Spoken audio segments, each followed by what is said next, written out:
J'enregistre. Monsieur Joël Giraud.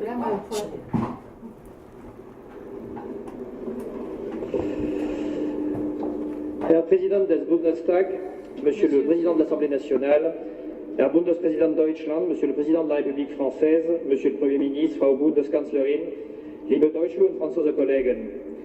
Le 20 septembre 1954, à Nevers, ville qui fut ensuite celle de François Mitterrand et Pierre Bérégovoy, le président Pierre Mendès France, grande figure du radicalisme français, s'exprimait en ces termes devant les survivants des maquis dans cette région qui avait payé un lourd tribut à la Deuxième Guerre mondiale. Le moment est venu où il devient nécessaire de faire face à toutes les échéances jusque-là ajournées. Le temps travaillant sans nous a pris hypothèque sur nos décisions. Notre réponse comporte avant tout l'affirmation d'une volonté sincère de réconciliation définitive entre la France et l'Allemagne.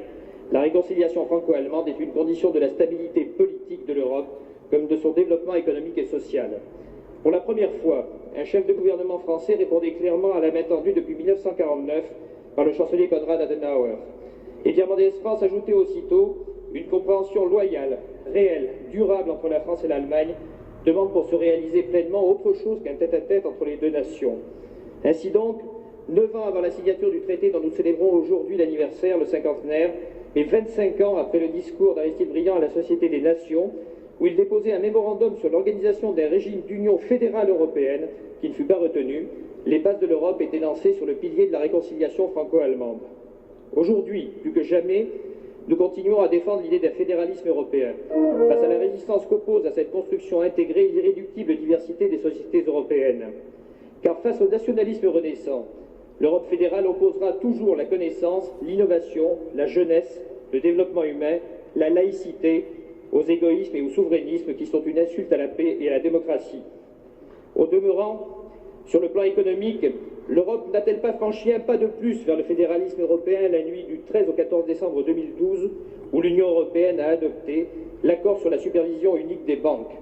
Cet accord a mis un terme à la crise de l'euro et l'Europe a cette nuit-là fait le choix d'avancer dans la voie du fédéralisme.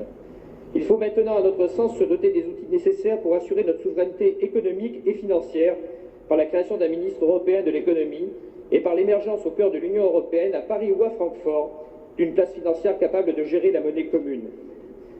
Meine Damen und Herren, man spricht oft von den Menschenmassen, die dem Général de Gaulle anlässlich seiner Reise in die Bundesrepublik l'accueil qui a été réservé au général de Gaulle en 1962 lors de sa visite en Allemagne.